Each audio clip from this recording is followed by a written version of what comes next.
നമ്മളെല്ലാവരും പറയുന്നൊരു കാര്യമാണ് ചെവി വേദനയും അതുപോലെ തന്നെ സ്റ്റോണും ഒരാൾക്ക് ഒരു മനുഷ്യനും വരരുത് എന്ന് പറയുന്ന ആളുകളുണ്ട്. അത് അസഹനീയമായിട്ടുള്ള വേദനയാണല്ലോ അതെ. ഉണ്ടാക്കുന്നത് സ്റ്റോൺ വരുന്ന ആൾക്കാർക്ക്. എന്താ ഈ കിഡ്നി സ്റ്റോൺ വരാനുള്ള കാരണങ്ങൾ എന്താ പറയാ പ്രധാനമായിട്ടും? കിഡ്നി സ്റ്റോൺ വരുമ്പോൾ ഒരാൾക്ക് പ്രത്യേകിച്ച് ഇന്ന ഒരു കാരണം നമുക്ക് കൃത്യമായിട്ട് പറയാൻ പറ്റില്ല. ഉം. കാരണം പല കാരണങ്ങളുണ്ട്. ഉം. എല്ലാ പേഷ്യന്റും വന്ന് ചോദിക്കുന്നതാണ് വെള്ളം കുടിക്കാത്തതുകൊണ്ട് വരുന്നതാണോ, ആ. ഫുഡിൽ നിന്ന് വരുന്നതാണോ ഉം. എന്ന്. ഇത് രണ്ടും വാസ്തവമാണ്. പക്ഷേ ഇത് രണ്ടും മാത്രമല്ല എന്നുള്ളതാണ് വാസ്തവം. അപ്പോൾ എല്ലാവർക്കും സ്റ്റോൺ ഉണ്ടാകുന്നില്ലല്ലോ. അപ്പോൾ ഒരു വീട്ടിൽ തന്നെ ഉള്ള എല്ലാവരും ഒരേ ഭക്ഷണമായിരിക്കും കഴിക്കുന്നത്. പക്ഷേ എല്ലാവർക്കും സ്റ്റോൺ ഉണ്ടാകുന്നില്ല. അപ്പോൾ ചിലർക്ക് ശാരീരികമായിട്ട് പ്രത്യേകതകൾ ഉണ്ടാകും സ്റ്റോൺ ഉണ്ടാകാൻ വേണ്ടിയുള്ള. നമ്മുടെ മൂത്രത്തിൽ സ്റ്റോൺ ഉണ്ടാക്കുന്ന ഘടകങ്ങളുണ്ട്, സ്റ്റോൺ ഫോർമേഷൻ ഇൻഹിബിറ്റ് ചെയ്യുന്ന ഘടകങ്ങളുമുണ്ട്. ഈ സ്റ്റോൺ ഉണ്ടാകാൻ ടെൻഡൻസി ഉള്ള ആൾക്കാർ സ്റ്റോൺ ഉണ്ടാക്കുന്ന ഭക്ഷണങ്ങൾ കൂടുതൽ കഴിക്കുകയും അതിനോടൊപ്പം വെള്ളം കൂടി കുറയുകയും ചെയ്യുമ്പോഴാണ് ഈ യൂറിനിൽ ക്രിസ്റ്റൽ പ്രസിപ്പിറ്റേറ്റ് ചെയ്ത് സ്റ്റോൺ ആകുന്നത്.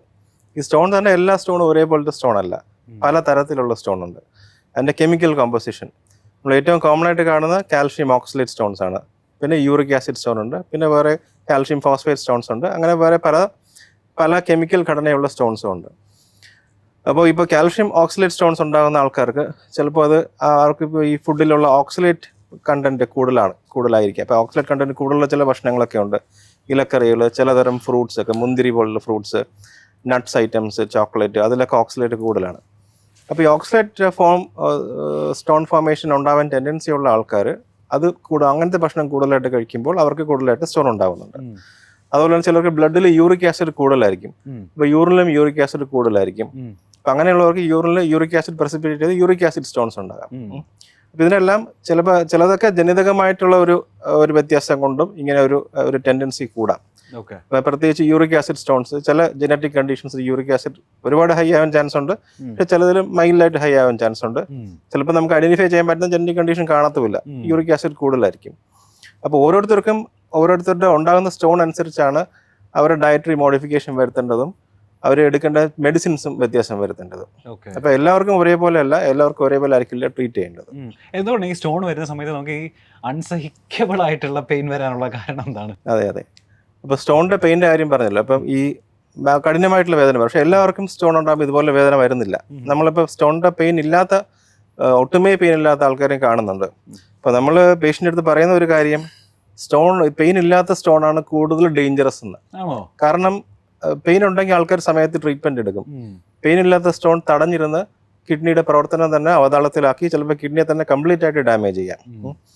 അപ്പോൾ ഈ പെയിൻ്റെ ഒരു റീസൺ എന്ന് പറയുന്നത് നമ്മുടെ ബോഡിയിൽ തന്നെ പെയിൻ ജനറേറ്റ് ചെയ്യുന്ന ചില കെമിക്കൽ സബ്സ്റ്റൻസസ് ഉണ്ട്. അപ്പോൾ ഈ പെയിൻ ഉണ്ടാക്കുന്നതിൻ്റെ റീസൺ ഈ സ്റ്റോൺ കാരണമുള്ള തടസ്സം കാരണമാണ്. അങ്ങനെ തടഞ്ഞിരിക്കുമ്പോൾ ഈ കെമിക്കൽ സബ്സ്റ്റൻസ് റിലീസ് ആവുകയും ആ ഭാഗത്ത് അതിൻ്റെതായിട്ടുള്ള പെയിൻ്റെ ആ ഒരു ന്യൂറൽ പാത്വേ ആക്ടിവേറ്റ് ആയി പെയിൻ ഉണ്ടാവുകയും ചെയ്യുന്നു. അത് തന്നെ എല്ലാവർക്കും, ചിലർക്ക് മൈൽഡായിട്ട് പെയിൻ ആയിരിക്കും, ചിലർക്ക് പെയിനേ ഉണ്ടാവില്ല, ചിലർക്ക് അതികഠിനമായിട്ട് പെയിൻ ഉണ്ടാവും. അതുപോലെ തന്നെ സ്റ്റോണിന്റെ സൈസിനും ഈ ഒരു പെയിനുമായിട്ട് ബന്ധമില്ല. ചെറിയ സ്റ്റോൺ തടഞ്ഞിട്ട് അതികഠിനമായിട്ട് വേദന ഉണ്ടാവാം. ചിലപ്പോൾ വലിയ സ്റ്റോൺ കൊണ്ട് നടക്കുന്ന ആൾക്കാർക്ക് പെയിനേ ഉണ്ടാവാതിരിക്കാം. അങ്ങനെ ഒരു വ്യത്യാസമുണ്ട്. അടിപൊളി. ഈ ചൂട് കാലത്താണ് കൂടുതലും സ്റ്റോൺ വരിക എന്ന് ബേസിക്കലി പറയാം. നമ്മളിപ്പോൾ സംസാരിക്കുന്ന ഒരു ചൂട് കാലത്തിൽ നിന്ന് സമ്മർ സീസണിലേക്ക് കിടക്കുന്ന സമയത്താണ് നമ്മൾ ഈ ഇന്റർവ്യൂ എടുക്കുന്നത്. എന്തുകൊണ്ടാണ് ഈ ചൂട് കാലത്ത് സ്റ്റോൺ കൂടുതൽ വരാൻ കാരണം എന്നാണ് പറയുക? ഇത് വളരെ ഇമ്പോർട്ടൻ്റ് ആയിട്ട് ചോദ്യമാണ്. ഈ ഗ്ലോബൽ വാർമിംഗ് ഒക്കെ വരുന്നതുകൊണ്ടേ, അപ്പോൾ ചൂടുകാലത്ത് സ്റ്റോൺ വരുന്നത്, ചൂടുകാലത്ത് കിഡ്നി ഫെയിലിയർ വരുന്നതെല്ലാം വളരെ കോമൺ ആയിട്ട് വരികയാണ്. അത് സ്റ്റഡീസും പ്രൂവ് ചെയ്തിട്ടുണ്ട്. Emergency visit over the period seasons study ചെയ്യുമ്പോൾ ചൂടുകാലത്താണ് സ്റ്റോൺ ഡിസീസ് ആയിട്ട് കൂടുതൽ വരുന്നത്. അതും ക്രിയേറ്റിൻ കൂടുതലെല്ലാം ആ സമയത്താണ് വരുന്നത്. കാരണം എന്ന് വെച്ചാൽ, ഒന്ന് ചൂടുകാലത്ത് നമുക്ക് വിയർപ്പ് കൂടുതലാണ്, വെള്ളം കുടിക്കുന്നതിൻ്റെ അവസരം ചിലപ്പോൾ കുറയും. അങ്ങനെ വെള്ളം കൂടി കുറയുമ്പോൾ സ്റ്റോണിൻ്റെ അസുഖം വരാൻ ചാൻസ് കൂടുതലാണ്. അങ്ങനത്തെ സാഹചര്യം മാത്രമല്ല, ഈ പലപ്പോഴും ഈ കാർബണേറ്റഡ് ഡ്രിങ്ക്സ് നമ്മൾ കുടിക്കുന്നത്, അതായത് എന്താണ് കൊക്കോകോള, പെപ്സി ഇങ്ങനത്തെ സാധനങ്ങൾ കുടിക്കുമ്പോൾ അതിനകത്ത് സ്പെസിഫിക്കലി കാർബണേറ്റഡ് ഡ്രിങ്ക്സിൽ ഫോസ്ഫറസ് ആക്ടിവിറ്റി, അസിഡിക് ആക്ടിവിറ്റി കൂടുതലാണ്. അപ്പോൾ അത് കുടിക്കുമ്പോൾ സ്റ്റോൺ ഡിസീസ് വരാൻ സാധ്യത കൂടുതലാണ് അങ്ങനത്തെ ഡ്രിങ്ക്സ്. അപ്പോൾ എസ്പെഷ്യലി ഇത് എല്ലാത്തിനും, സ്പ്രൈറ്റ്, മിരിണ്ട, ഏത് കൂൾ ഡ്രിങ്ക്സ് ആണ്. ഫ്രൂട്ട് ജ്യൂസ് ഒന്നും വലിയ പ്രോബ്ലം ഇല്ല. ഈ ടൈപ്പ് ജ്യൂസ്, ബിക്കോസ് അത് പ്രിസർവേറ്റീവ് ആയിട്ട് കുറേ ഫോസ്ഫറസും ഇതൊക്കെ ഉണ്ടാവും അതിനകത്ത്. ആ പ്രിസർവേറ്റീവ് അതിനകത്തൊന്നും കാണില്ല, ബിക്കോസ് പ്രിസർവേറ്റീവ് നമ്പറൊക്കെ ഉണ്ടാവുള്ളൂ. ആ നമ്പർ നോക്കിക്കഴിഞ്ഞാൽ ഫോസ്ഫറസ് ആയിരിക്കും. അപ്പോൾ ഇങ്ങനത്തെ ദിസ് ഫുള്ളി അബ്സോർബ്ഡ് ആണ് ഈ സാധനമുള്ളത്. അപ്പോൾ സ്റ്റോൺ ഡിസീസ് വരാൻ സാധ്യത കൂടുതലാണ്. എസ്പെഷ്യലി ഇതിപ്പോൾ യൂറിക് ആസിഡ് ഫോർമേഷനും ഇത് കാരണം യൂറിക് ആസിഡ് ഫോർമേഷനും കൂടുതലായിരിക്കും ഇതിൻ്റെ. ഇപ്പോൾ രേണു സാർ പറഞ്ഞ പോലെ അത് കാരണം അതും ഒരു കാരണമാവും. അപ്പോൾ സ്റ്റോൺ ഡിസീസ് വരാൻ ഒന്ന് വെള്ളം കുറവ്, പിന്നെ നമ്മൾ കുടിക്കുന്ന ഐറ്റംസ് നല്ലതല്ല, നമ്മൾ വെള്ളം കുടിക്കാതെ വേറെ എന്തെങ്കിലും സാധനം കുടിക്കുന്നത്. മൂന്നാമത് യൂറിക് ആസിഡ് ഫോർമേഷൻ കൂടുതലായിരിക്കും. പിന്നെ ഷുഗറി ഡ്രിങ്ക്സ് കുടിക്കുകയാണെങ്കിലും പ്രശ്നമാണ്, അത് ഫ്രക്ടോസ് ജനറേറ്റ് അത് കാരണം കുറച്ച്. അപ്പോൾ ഇതെല്ലാം സ്റ്റോൺ ഡിസീസ് ഫോർമേഷൻ പല കാരണങ്ങളുണ്ട്. ആൻഡ് ഇനി നമ്മൾ കൂടുതൽ കാണാനും പോകുന്നുണ്ട്. ഇപ്പോൾ ഗ്ലോബൽ വാർമിംഗ് ഒന്നുണ്ട്, ഇനിയും നമുക്ക് കാണാം. ഇനിയുള്ള ചൂടുകാലത്ത് ഈ പറഞ്ഞ ഇതിനേക്കാളും കൂടുതലായിരിക്കും കിഡ്നി ഡിസീസ് കൂടുതലായിരിക്കും. വേറൊരു വശം എന്ന് വെച്ചാൽ ചൂടുകാലത്ത് സ്റ്റോൺ ഫോർമേഷൻ മാത്രമല്ല, നേരത്തെ ഉണ്ടായിരിക്കുന്ന സ്റ്റോൺ കിഡ്നിന്ന് ഇളകി വരാനുള്ള സാധ്യതയും കൂടുതലാണ്. കിഡ്നിക്കകത്ത് ചെറിയ സ്റ്റോൺസ് ഇരിക്കുമ്പോൾ സാധാരണഗതിയിൽ പെയിൻ ഉണ്ടാവണമെന്നില്ല. പെയിൻ ഉണ്ടാകുന്നത് ടിപ്പിക്കലി ആ കിഡ്നി എന്നുള്ള സ്റ്റോൺ അവിടെ നിന്ന് ഇളകി കിഡ്നിയിൽ നിന്ന് ബ്ലാഡറിലേക്കുള്ള യൂറിൻ ട്യൂബിലും തടഞ്ഞിരിക്കുമ്പോഴാണ് ഇതേപോലെ അതികഠിനമായിട്ടുള്ള വേദന ഉണ്ടാകുന്നത്. ഇപ്പൊ വേനൽക്കാലത്താണ് അങ്ങനത്തെ സ്റ്റോൺ ഇളകി വന്ന് തടഞ്ഞിരിക്കാനുള്ള സാധ്യതയും കൂടുതൽ. അതുകൊണ്ടാണ് ഈ വേനൽക്കാലത്ത് സ്റ്റോൺ കൂടുതലായിട്ട് കാണുന്നെന്ന് പറയപ്പെടുന്നത്. ചിലപ്പോൾ നേരത്തെ ഉള്ള സ്റ്റോൺ അപ്പോഴായിരിക്കും സിംറ്റമാറ്റിക് ആവുന്നത്. ഓക്കെ. ഇപ്പൊ ചില ആണുങ്ങൾ സ്പെഷ്യലി പറയുന്ന ഒരു കാര്യമാണ്, അതിൽ എത്രമാത്രം വാസ്തവം ഉണ്ടെന്ന് എനിക്കറിയില്ല, അത് ബിയർ കുടിക്കുന്നത് വഴി സ്റ്റോൺ പോകാനുള്ള ചാൻസ് കൂടുതലാണ് എന്നുള്ളത്.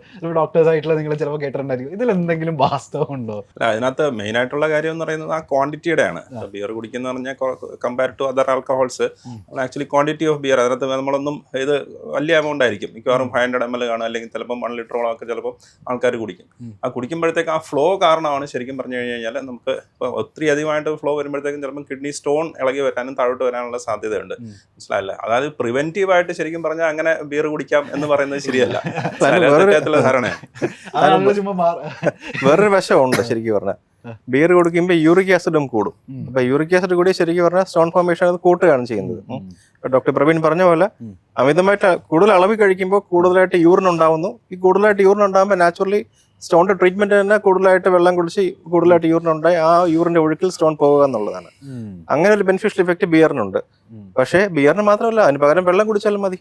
ആണല്ലേ? മതി. സെയിം എഫക്ട് തന്നെയാണ്. ഇൻഫാക്ട് ബെറ്റർ ആണ് കാരണം ബിയറിന്റെ ആ ക്വാണ്ടിറ്റി ഓഫ് യൂറിക് ആസിഡ് വളരെ ഹൈ ആണ്. മനസ്സിലായല്ലേ? അപ്പൊ ഓൾറെഡി നമുക്ക് ചിലപ്പോൾ ടെൻഡൻസി ഉള്ള ആൾക്കാരായിരിക്കും, യൂറിക് ആസിഡ് ഹൈ ആയിട്ട് ഉള്ള ആൾക്കാരായിരിക്കും. അപ്പൊ നമുക്ക് കൂടുതൽ സ്റ്റോൺ ഫോർമേഷൻ ഉണ്ടാവാനൊക്കെ സാധ്യത കാണും. ആ ഒരു പോയിന്റിൽ നമുക്ക് കുറച്ച് കൂടുതൽ യൂറിൻ പോകുന്നതുകൊണ്ടാണ് ആൾക്കാർക്ക് ഒരു തെറ്റിദ്ധാരണ, ബിയർ കുടിച്ചു കഴിഞ്ഞാൽ നമുക്ക് സ്റ്റോൺ ഫോർമേഷൻ കുറയും, ബാക്കി പ്രശ്നങ്ങൾ കുറയുന്നത്. ശരിക്കും പറഞ്ഞാൽ വെള്ളം കുടിക്കുക എന്നുള്ളതാണ് ശരിക്കും പറഞ്ഞാൽ സ്റ്റോൺ ഫോർമേഷൻ കുറയ്ക്കാനായിട്ടുള്ള ഏറ്റവും നല്ല പ്രതിവിധി എന്ന് പറയുന്നത്. ഇപ്പൊ ചിലപ്പോഴെങ്കിലും ചില ആൾക്കാർ സജസ്റ്റ് ചെയ്യാറില്ല, അതായത് സ്റ്റോൺ ഉള്ള സമയത്ത് ബാർലി വെള്ളം തിളപ്പിച്ച് കുടിക്കുന്നത് നല്ലതാണ്. അപ്പൊ ഈ ബാർലി വെള്ളം എങ്ങനെ ഈ സ്റ്റോണിന് ഇഫക്റ്റീവ് ആയിട്ട് പെർഫോം ചെയ്യുന്നത്? അത് പല കിഡ്നി കണ്ടീഷനിലും ബാർലി വെള്ളം കുടിക്കണം എന്നൊക്കെ പറയുന്നു, പക്ഷെ അതിനകത്ത് വലിയ വ്യവസ്ഥയൊന്നുമില്ല. ഇല്ല, അത് വെള്ളത്തിന്റെ അളവ് കൂടുതൽ കുടിച്ചാൽ വരും. പിന്നെ എവിടുന്നോ ഈ ബാർലി കയറി വന്നു, എവിടുന്നാന്ന് അറിയില്ല. അങ്ങനെ ഒരു എഫക്റ്റ് ഒന്നുമില്ല. കഞ്ഞിവെള്ളം കുടിക്കാനൊരു സുഖമുണ്ട്, അത് പറഞ്ഞത് ശരിയാണ്. പച്ചവെള്ളം കുടിക്കുന്നേക്കാളും ഇത് കുടിക്കാനൊരു സുഖമുണ്ട്.